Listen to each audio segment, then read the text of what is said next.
వాళ్ళు ఇండియన్ దానికి ట్రాన్స్ఫర్ పడడానికి ఇచ్చారు. ఇప్పుడు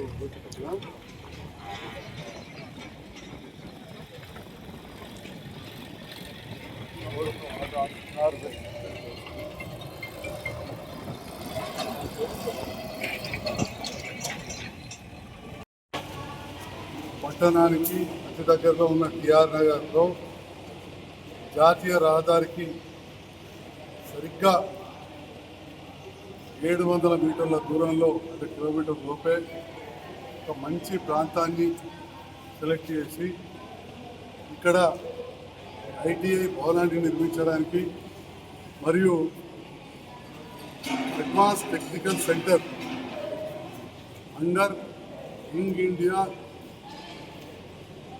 స్కిల్ యూనివర్సిటీ కింద నిర్మితం చేపడతా ఉన్నాం. గౌరవ ముఖ్యమంత్రి గారు స్కిల్ యూనివర్సిటీ అనే దాన్ని మనం తెలంగాణ రాష్ట్రంలో ఏర్పాటు చేయాలి. గతంలో ఉన్న ఐటీఐలు పాత డీజిల్ బండ్ల మీద, పాత కాలం చెల్లిన అంబాసిడర్ కార్ రిపేర్ ఎట్లా చేయాలనేది కోర్సులు ఉండేవి. పరిస్థితులను బట్టి మార్పులకు అనుగుణంగా ఇవాళ ఈవీ మోటార్లు కావచ్చు, ఆర్టిఫిషియల్ ఇంటెలిజెన్స్ తోటి అధునాతనమైన పరికరాలు వచ్చినప్పుడు వాటిని మెయింటైన్ చేయడానికి కావచ్చు, వాటిని నడపడానికి కావచ్చు, ఒక మంచి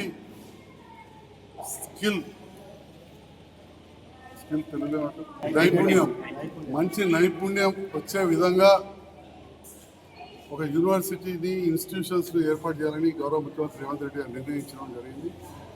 5 కోట్లతోటి దాదాపు 6,000 ఎస్ఎఫ్టీ తోటి ఇక్కడ ఇంత పెద్ద ఎత్తున నిర్మాణం పూర్తవుతూ ఉంది. 15 రోజుల్లో పూర్తవుతుంది. ఈ మధ్య కాలంలో మన పక్కనే ఉన్న నియోజకవర్గంలో మంచిర్యాల జిల్లాకు సంబంధించి కావచ్చు, ఖానాపూర్ నియోజకవర్గానికి సంబంధించి కావచ్చు, అక్కడి ఈ అడ్వాన్స్ టెక్నికల్ సెంటర్స్ పూర్తయినాయి. మిషనరీ కూడా వచ్చింది. ఈ 20వ తారీఖు వరకు ఈ ఏజెన్సీ వాళ్ళు ఇది అందించిన మిషనరీ తెప్పించి ఇక్కడ పిల్లలకు అడ్వాన్స్డ్ టెక్నికల్ ట్రైనింగ్, నైపుణ్యతకు మారు పేరుగా వారికి ట్రైనింగ్ ఇవ్వబడుతుంది. అదేవిధంగా అంతకుముందు కూడా గత ప్రభుత్వ హయాంలో నాక్ సెంటర్ వచ్చింది, అందరికీ తెలుసు. అది చాలా లోపలికి ఉండింది. ఇప్పుడు డబల్ బెడ్రూమ్ అయిన తర్వాత అక్కడికి కచ్చా రోడ్ మంచిగా ఆటోలో పోయేటట్టు ఏర్పడ్డాయి. దగ్గరనే ఎంతోమంది నివసిస్తున్నారు. అందరు కూడా బీద, బడుగు, బలహీన వర్గాల వారే. ఇటు ఏటీసీ సెంటర్కు దీనికి మధ్యలో కూడా ఇప్పుడే చూసినాం, సర్వేయర్లు, ఆర్డీఓ గారు, తహసీల్దార్ గారు, మేమందరూ కూడా 1 కిలోమీటర్ దూరమే ఉంది. తప్పకుండా అతి త్వరలో రోడ్ వేసుకుందాం. ఇప్పుడు ఈ నేషనల్ హైవే నుంచి ఏటీసీ సెంటర్ ఈ 800 మీటర్లకు రోడ్ వేయాలని చెప్పి వీటి గౌరవ మంత్రి గారైన శ్రీధర్ బాబు గారు, జగిత్యాల ఉమ్మడి జిల్లా ముద్దుబిడ్డ, వారిని కలవగానే 2 సార్లు కూడా విష్ణువర్ధన్ రెడ్డి గారికి, అదేవిధంగా దీని ప్రిన్సిపల్ సెక్రటరీ ఎవరైనా సంజయ్ కుమార్ గారికి కూడా చెప్పడం జరిగింది. ఎస్టిమేట్స్ కూడా ఏమని చెప్పి ఇక్కడ ఏజెన్సీ వాళ్ళకి చెప్పినట్టు కూడా ఇక్కడ ఏజెన్సీ వాళ్ళు కూడా చెప్తా ఉన్నారు.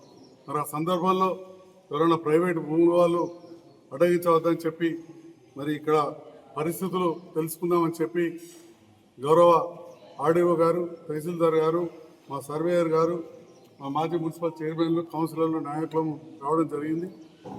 అతి త్వరలోనే ఈ రోడ్డు కూడా ఏర్పడుతుందని చెప్పి కూడా తెలియజేస్తూ, ఇది తెలంగాణ రాష్ట్రం, రైజింగ్ తెలంగాణకు ఇదొక నిదర్శనం. చాలామంది చాలా మాట్లాడతారు, తెలంగాణ రైజింగ్ అనే దానికి ఇదొక నిదర్శనం. మున్ముందు ఇటువంటి వార్తల్లో పనిచేసిన వాళ్ళు, ఇది చాలా ముఖ్యమైన పాయింట్, అందరికీ తెలుసు కావచ్చు.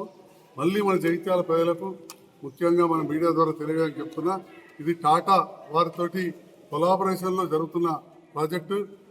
ఇందులో ఎవరైతే ట్రైనింగ్ పొందుతారో వాళ్ళందరికీ కూడా స్కిల్ ఉన్న వాళ్ళకు, మరి పని నేర్చుకున్న వాళ్ళకి ఏవైతే కార్యక్రమం ఇస్తారో నేర్చుకున్న వాళ్ళందరూ కూడా భవిష్యత్తు, బంగారు భవిష్యత్తుకు బాటలు వేయడానికి రేవంత్ రెడ్డి గారు ఈ స్కిల్ యూనివర్సిటీని టాటా వాళ్ళతో కలిసి అడ్వాన్స్ టెక్నికల్ సెంటర్ ఏర్పాటు చేస్తున్నారని చెప్పి కూడా ఈ సందర్భంగా తెలియజేస్తూ జగిత్యాల ప్రజలకు కూడా శుభాకాంక్షలు, ధన్యవాదాలు.